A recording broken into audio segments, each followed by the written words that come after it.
5월 18일 부활 7주간 화요일입니다. 요한복음 17장 1절에서 11절입니다. 그때 예수님께서는 하늘을 향하여 눈을 들어 말씀하셨다. 아버지, 때가 왔습니다. 아들이 아버지를 영광스럽게 하도록 아버지 아들을 영광스럽게 해 주십시오. 아버지께서는 아들이 아버지께서 주신 모든 이에게 영원한 생명을 주도록 아들에게 모든 사람에 대한 권한을 주셨습니다. 영원한 생명이란 홀로 참 하느님이신 아버지를 알고 아버지께서 보내신 예수 그리스도를 아는 것입니다.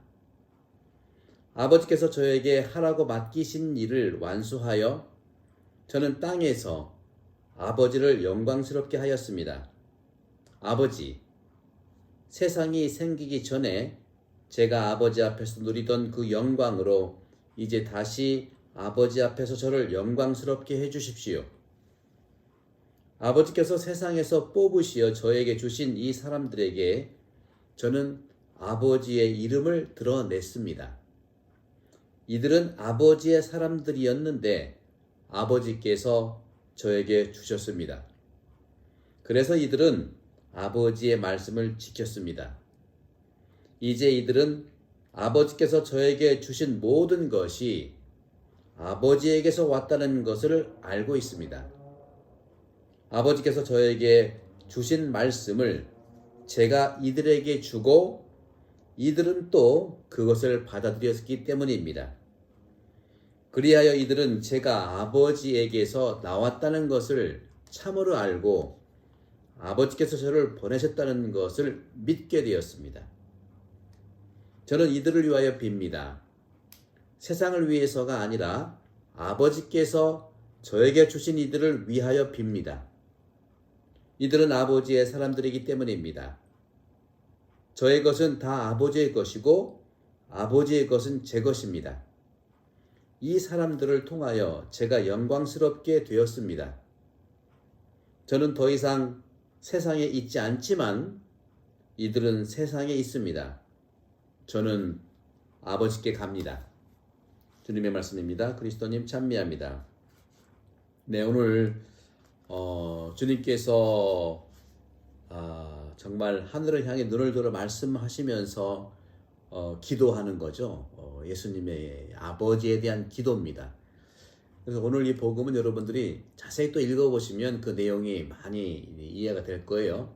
근데 오늘은 저는 여러 이 말씀 중에서 아버지께서는 2절에 나와 있죠. 아버지께서는 아들이 아버지께서 주신 모든 이에게 영원한 생명을 주도록 아들에게 모든 사람에 대한 권한을 주셨습니다 하면서 3절에 나타난 영원한 생명을 설명하는 구절이 있죠. 영원한 생명이란 홀로 참 하느님이신 아버지를 알고 아버지께서 보내신 예수 그리스도를 아는 것입니다. 영원한 생명은 바로 아버지를 알고 예수 그리스도를 아는 거라고 말씀하시죠. 그 점에서 저는 오늘 안다는 것과 또 이 영원한 생명에 대한 말씀 두 가지를 심도 있게 말씀을 드려볼게요. 그리고 나머지는 여러분들이 바로 아버지께 드리는 예수님의 기도, 이 기도의 애절함을 보시면 되겠고, 여기에는 두 가지 안다는 것, 오늘 복음에서 보게 되면 아는 것, 그리고 여기서 믿는 것, 그렇게 나오죠. 아는 것, 믿는 것, 이렇게. 그리고 비는 것, 알고 믿고 빈다. 지적인 부분에서 탐구, 그리고 믿음에 대한 부분들, 그다음에 기도에 대한 부분들이죠. 이게 이제 가톨릭 교리의 구성 요소예요.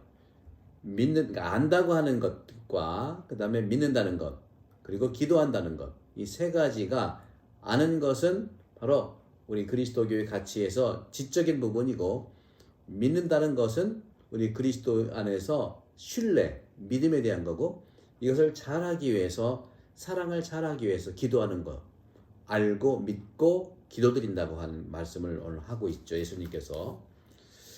안다는 건 뭘까요? 전쟁을 안다 하고 얘기했을 때 전쟁을 안다는 것은 전쟁 경험이 있다 그런 얘기죠. 또 수도 생활을 안다 하는 건 뭐예요? 수도자로서 수도 생활을 한 분들이 안다고 말할 수 있는 것이죠. 그럼 아담과 하와가 낙원에서 선과 악을 알게 하는 나무를 따먹었잖아요. 그죠? 이 낙원에서 선과 악을 안다는 뜻은 창세기 3장 15절이죠. 바로 인간성의 비극. 그렇죠? 인간성의 비극을 유발시키도록 유혹하는 것이라는 것. 유혹이 된다는 것. 이것을 선과 악을 안다는 뜻입니다. 성경에서 이렇게 유일하신 참 하느님을 안다는 것은 바로 무엇일까요? 하느님을 만난다는 겁니다. 그런 점에서 신앙은 영원한 생명에 대한 말씀을 주님께서 말씀하시는데 이 안에서 우리가 안다고 하는 것들을 한번 감감히 한번 또 생각해 보겠습니다. 안다는 것은요, 세 가지 중요한 동사로 표현될 수 있어요. 안다는 게 뭐냐? 우리에게 좋은 것을 세 가지 동사로 바로 좋은 것을 알고 원하고 느끼는 것이죠. 이것을 아는 거라고 하는 거예요. 따라서 우리에게 좋은 것을 알고 원하고 느낀다는 걸로 파악되는 것이 바로 안다고 하는 이 풍요로운 가치인데, 하지만 우리는요, 참으로 원하고 있는 것, 또 느끼는 것, 이 아는 것을 실천하기를 참으로 원하는가 질문해야 됩니다. 알기만 하고 느끼기만 하고, 그렇죠? 그리고 원하기만 하고 그것을 실천하기를 싫어한다면 그 질문해야 되겠죠.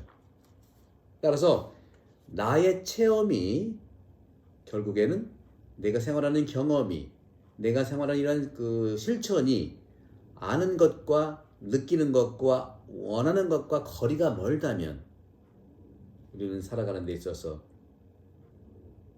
생각과, 그렇죠? 마음 원하는 것과, 그렇죠? 그리고 느끼는 필링, 기계가 되는 그런 삶이라고 할 수 있어요. 우리는 기계는 아니잖아요. 사람이죠.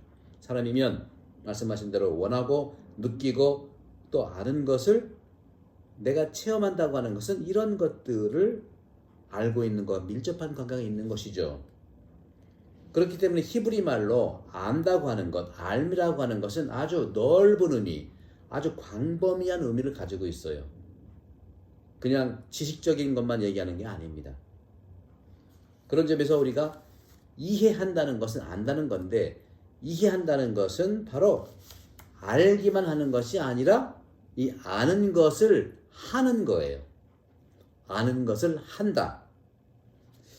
마트마 간디가 그런 얘기를 많이 했죠. 마트마 간디는 당신은 예수님을 좋아한대요. 그죠? 또 예수님의 삶을 포기하지 않는다고 얘기했어요. 그런데 그리스도인들은 예수님을 알기는 하지만 따르지 않는다고 하더라고요. 그러니까 많은 그리스도인들이 참으로 예수님을 아는가, 아는 거에 머무르고 따르지는 않는다. 그런 표현을 간디는 많이 했었습니다. 이렇게 그분께서, 하나님께서 내 삶 안에, 하나님께서 우리 삶 안에 들어오시고, 그렇게 또 나도, 또 우리도, 아니 우리 인간도 하느님 삶으로 들어가는 것, 이것을 안다고 하는 것, 이해한다는 것을 얘기할 수 있습니다. 따라서 영원성이라고 하는 것은 그것을 우리가 그려내기가 쉽지가 않아요. 왜냐하면 인간은 시간 안에 사는 존재이기 때문에 그렇습니다. 인간의 시간은 흐름이 있는 거예요. 따라서 과거가 있고 현재가 있고 미래가 있지 않습니까? 또 좋은 기억이 있고 또 슬픈 기억이 있고 기쁨도 있고 또 나쁜 기억이 있고, 이렇게 시간의 흐름 속에서 공존하는 여러 가지 인간의 기억과 슬픔, 기쁨, 이런 것들이 함께 어울려 있는 거죠. 따라서 영원성이라고 하는 것은 단순히 긴 시간을 얘기하지 않습니다. 영원성이라 하는 것은 인간이 시간으로 이해할 수 있을까? 바로 내 시간과 인간 시간이 아닌 우리 시간이 아닌 것이 바로 영원성이에요. 뭐냐? 영원성은 바로 하느님의 시간입니다. 따라서 오늘 복음에서 예수님께서 영원한 생명이란 바로 홀로 참 하느님이신 아버지를 알고 아버지께서 보내신 예수 그리스도를 아는 거라고 그랬어요. 이처럼 인간은 시간을 내 시간, 우리의 시간이 아니라 하느님의 시간으로 받아들일 때 그것이 바로 영원성이라는 것이죠. 늘 항상성, 늘 똑같이. 따라서 지상생애를 살면서 나는 또 우리 믿는 이는 영원성의 현실 안에서 작은 한 조각일 뿐이 아니겠는가. 영원성에서 나는 또 우리는 믿는 사람들은 내적 현실을 알게 됩니다. 하느님의 현실을 알게 되는 것이죠. 그 현실 안에서 하느님을 만나고 아는 것이 되는 것입니다. 바로 하느님 안에서 모든 것이 다 존재하기 때문입니다. 사랑하는 형제자매 여러분, 오늘 안다는 것, 또 영원성이라는 것, 참으로 우리에게 소중한 것이기 때문에 이 오늘 복음 말씀 예수님께서 하신 기도의 내용을 곰곰이 한번 더 읽어보시면 오늘 영원성과 안다는 것을 잘 우리 안에서 충분히 이해되고 실천할 수 있겠습니다. 성부와 성령 여러분 모두를 반복합니다. 감사합니다.